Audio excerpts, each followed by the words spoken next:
Hello friends, शुरू करते हैं आज की हमारी कहानी रिश्ते भाग 1। सचिन माया को लिए दरवाजे पर खड़ा था। वो बड़ी हिम्मत जुटाकर आया था, लेकिन अब दरवाजे पर आकर बेल बजाते हुए उसके हाथ कांप रहे थे। माँ ने दरवाजा खोला और माया को साथ देखा तो क्या होगा। जिस माँ ने पिछले 10 साल से अकेले पाल पोस कर बड़ा किया और कभी किसी चीज की कमी का एहसास नहीं होने दिया, आज उनकी इच्छा के विरुद्ध वो माया से शादी कर चुका है।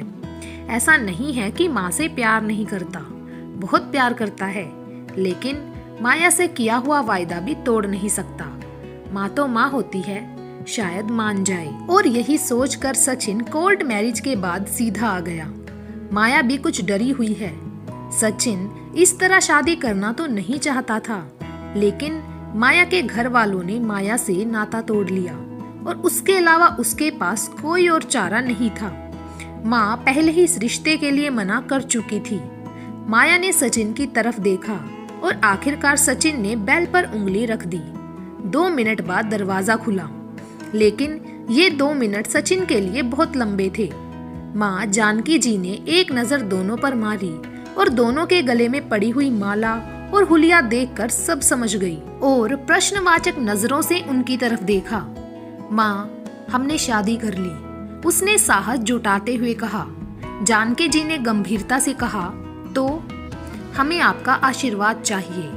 वो तो शादी के वक्त चाहिए होता है और वो तो तुम कर ही चुके हो। इसका मतलब तुम्हें हमारे आशीर्वाद की जरूरत है ही नहीं। कुछ उदास स्वर में जानकी जी ने कहा। नहीं माँ, ऐसा मत बोलो, बस मैं मजबूर हो गया था। गिड़गिड़ाते स्वर में माँ को मनाते हुए सचिन ने कहा। माँ के प्यार से बढ़कर कौन सी मजबूरी है बेटे। सचिन निरुत्तर था और माया अभी तक सिर झुकाए चुपचाप खड़ी थी। और आखिरकार माया बोली, माँ माफ कर दीजिए ना, मैं आपको कभी कोई शिकायत का मौका नहीं दूंगी। वैसे तो उन्हें उम्मीद नहीं थी कि माँ जल्दी मान जाएगी, लेकिन फिर भी दोनों एक प्रयास करना चाहते थे।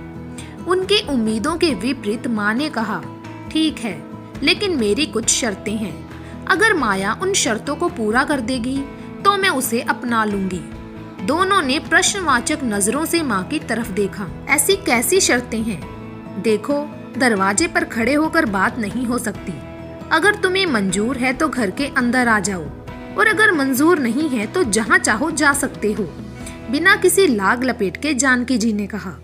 दोनों कुछ क्षण एक दूसरे की तरफ देखते रहे और लास्ट में यही समझ आया कि माँ की शर्तें मानने में ही भलाई है, तो हाँ कर दे। अब शादी तो हो ही चुकी, बाकी माँ को खुश करने के लिए जो भी करना होगा कर लेंगे। तुरंत दोनों ने आंखों में बात की और हाँ कर दी। ठीक है, फिर थोड़ी देर ठहरो। और माँ अंदर चली गई और थोड़ी देर में ही वापस लौट आई। चलो, अब तुम दोनों अंदर आ जाओ। सचिन माँ की तरफ देखने लगा। उसे लगा था कि शायद माँ उन दोनों का गृह प्रवेश करवाएगी, लेकिन ये क्या, माँ ने तो ऐसा कुछ नहीं किया। अब माँ से ज्यादा सवाल करने का तो प्रश्न ही नहीं था। माँ मान गई और अंदर आने दिया। यही इस समय उन दोनों के लिए काफी था। दोनों अंदर चले आए। बैठो, जानकी जी ने कहा। दोनों सोफे पर बैठ गए। पहली शर्त है कि तुम 3 महीने तक अलग अलग रहोगे। जी, माया के मुंह से निकला। अलग से मेरा मतलब है कि अभी पति पत्नी की तरह नहीं रहोगे। दूसरा, माया मेरे नियम कायदे के हिसाब से चलेगी। अगर बाद में मुझे लगा कि तुम मेरी बहू कहलाने के लायक हो तो मैं समाज के सामने तुम्हें स्वीकार कर लूंगी। और अगर ये 3 महीने मेरे साथ मेरे अनुसार बिताने में असफल रही तो तुम दोनों स्वतंत्र हो अपनी तरह से जीवन जीने के लिए। कहकर जानकी जी चुप हो गई। क्यों रखी है शर्तें जानकी जी ने, और क्या वो दोनों मानेंगे? देखते हैं अगले भाग में। तब तक के लिए बने रहें मेरे चैनल ढेर सारी कहानियां के साथ।